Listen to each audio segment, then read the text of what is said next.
Okay, so in this tutorial, we just need to make some edits to the animation. We have a chunk maybe that we don't, some keyframes we don't want. And there's always a question of how to make sure that you keyframe everything and hold it in place. I guess the idea is that, you might, if we deleted some of the keyframes for the translate control and moved them around, that might, there's also keyframes on the eye and the eyebrow there, right? So those might stay the same while the other one changes, right? So they won't be kind of connected to each other or in sync with each other. So the first thing we want to do is create a character set. So we just make sure everything gets keyframed just in case, depending on the changes that you want to make in the animation. I think in this instance it's going to be a little simpler than that, but this is just really good practice. It would be very helpful because right now when I select the Boxy Translate control, you can see all the keyframes for it here. If I select the eyebrow, it has its own set of keyframes going on, right? And the eye has been keyed as well because it does this awesome little Bugs Bunny, Warner Brothers like scale and stretch and fall, right? Okay, so let's create a character set right off the bat. So with nothing selected, that will be the start. I don't have anything selected. Down here in the little time slider, or the range slider, you can see it says none, and then it says character set editor. So basically, we don't have any character sets. So I'm going to change, if you don't already have it set there, go to rigging, and I'm going to go to control and choose the option for create character set. Right? And I was kind of working up a little example earlier, so it already says it. So in fact, I'm just going to name it. I'm just going to name it Boxy set, maybe. Okay. So this is the Boxy character set that I'm going to use. It has some ways, like if I have certain attributes selected, it will go ahead and automatically put them into the set. But it's just me. I like to just create the set and then select the items that I need to put them in there. So I would just advise select nothing, go up, create the character set, and Boxy set. And two things are going to happen when I press this button magically. A character set is going to appear over in the outliner. It looks like a little person. And this name down here is going to change because it's automatically going to make the character set live. It's going to select it. So I'll go ahead and hit apply. And there you can see there's a Boxy set, look, a little person. And then down here it says Boxy set. Now, Boxy set is just nothing at this point. If I click on it, it just says Boxy set. What we need to do is put some things in there. So I'm just going to select the Boxy trans control. And all of these are things that have been keyframed, so I'm going to assume that they're all necessary, right? I'm going to highlight all of those, and I'll go up to control and say add to character set. And keep in mind that even though I have this Boxy trans control selected, actually what's happening as far as character set world is Boxy set down here is what is active, right? The trans controller is its own thing, but this is the actual set, our little empty person, right? We're gonna put some stuff in the person. So we'll add to character set, and you can see there's now a little plus sign. And as I look down here, you can see that I have a bunch of new attributes. And you can see that they're populated in here. If I click on Boxy set, right, it has all these in the graph editor. And I'm just going to go from object to object to things that we might be animating. In this case, it looks like there hasn't been any animations on Boxy root control, but I'm going to go ahead and put that in the set anyways. Maybe it needs to be keyframed later or something. So I'll go back to control, say add to character set. I'm going to select the eyeball. And I'll just do the same. Add to character set. And add to character set. And if I wanted to, I could just, the hotkey for this would be G, and it would just repeat the command and basically do add to character set. So now I have a character set, right? So these are all the attributes that I might animate with that character set. And down below, all the keyframes that I'm seeing, these are all the ones that are associated with Boxy set. So it just, if I'm going to do any editing down here, you know, selecting and moving these around or doing whatever,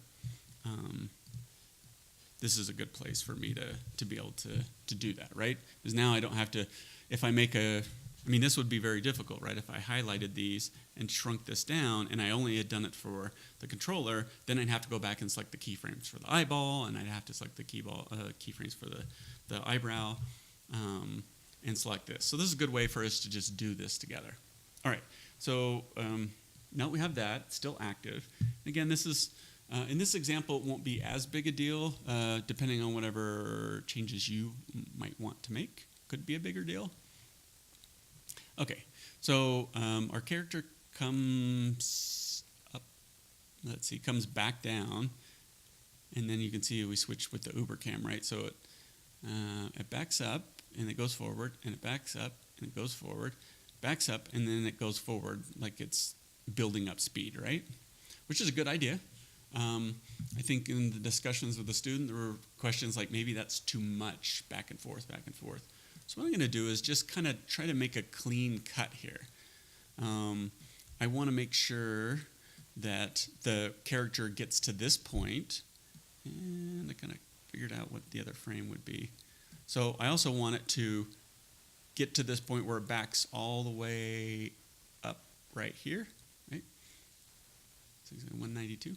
And then it starts to go forward, right? And it does its little, fall to my death. Okay. So let's write down what those numbers were. What frames here. So 142, looks like there's already some keys here, right? So, but this is a good example. So here's an attribute. Which one is this here? Boxy eyeball control, right? So if I just look at that curve, what my intent here is between frames 142 and 190 something, I'm going to delete all the keyframes so it doesn't go back and forth. The one thing here is that the eye, at frame 142, it gets to this point, whatever its rotate is. It looks like it's the rotate X, right? If I delete this keyframe, right, it never gets to that point, right? What we want it to do is actually make sure that it actually gets here, because then afterwards I'm going to delete all these other frames that are back there. So this is where the character set is really helpful, because with the character set active, even though there's some keyframes for some of these attributes, some of them don't have keyframes at frame 142, and I just want to make sure the whole entire character, in essence, achieves this pose, right? So if I keyframe, and the easiest way to do this, if I just hit S, you can see these all get red because they now have an active keyframe right at that point in time, right? So that just makes sure that no matter what happens, all of the attributes, wherever, like however they were getting to that pose before, are going to get to that pose. If I do anything afterwards to delete or change that, they're still going to move to that point because I've explicitly said, this is a point in time I want you to get to. And then the other one was, in this, we wanted to get to 192, right? We wanted it to back up all the way here. So the exact same thing, you can see that some of the attributes do that, but some of the other attributes don't. So with the character set still selected, instead of having to shift select all of these, I just know that all the things that I would need to keyframe are in this little collection, right? Our little person boxy set. And if I hit S, I now have keyframes for all of that. All right, so what does that help us do? So if I just select all the stuff in between, right? So here, oops, I didn't get all of it. So here's the one I put at 142, and here's the one I put at 192. And if you have to write these down on a piece of paper, so you just know, like, I'm going to make sure I get to this pose, and I'm going to make sure I get to this pose, and then everything else that's in between, I'm just going to delete, right? And hopefully, I mean, sometimes you might have to add some other changes to this. But now what we can see is the character comes down, and it starts backing up, and our camera switches. And our character gets to this point, and then it races forward. At this point, we haven't had to move any other keyframes, right? So all that is basically working. All right, so let's look at this real speed.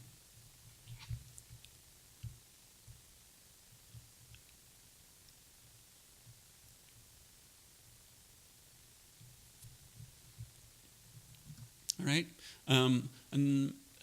when this character comes back here, right, if we want to, we could animate, say, like the bend attribute here.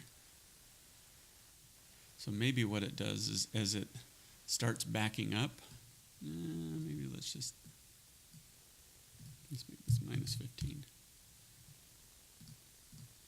I'm just guessing at this point, right?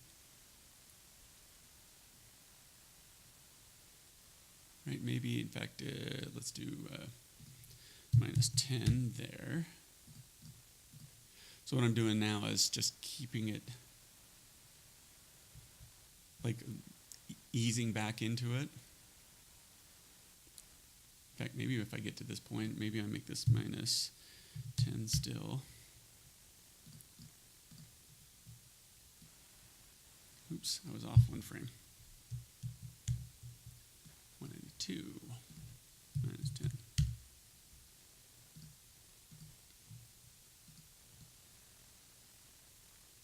Maybe as it races forward, maybe right here, now I make it 30.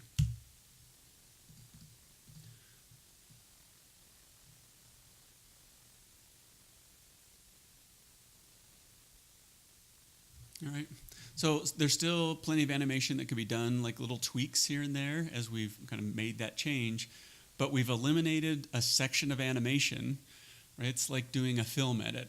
We didn't like some of the back and forth that was going on in this little section here.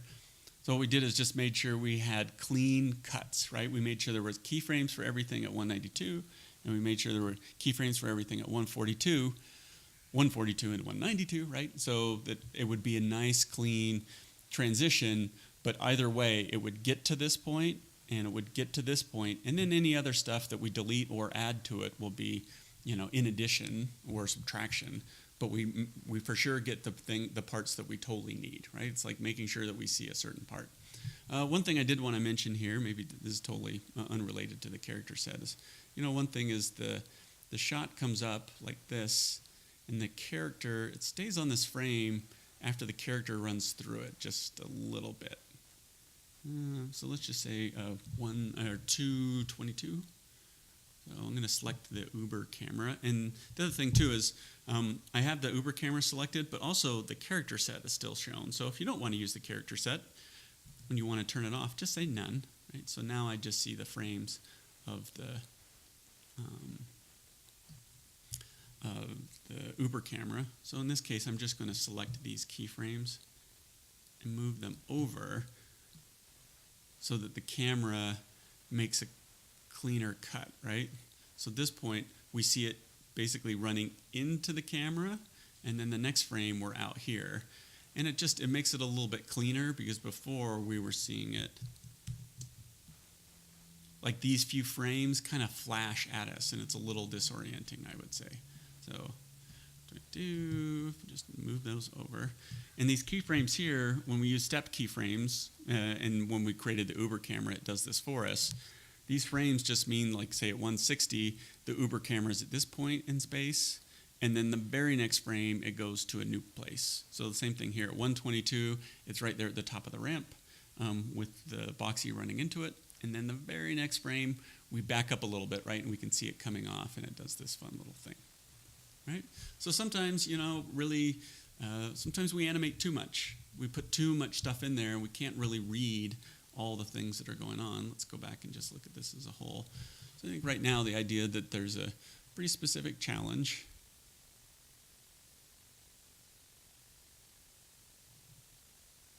Right? Okay, hope that's helpful.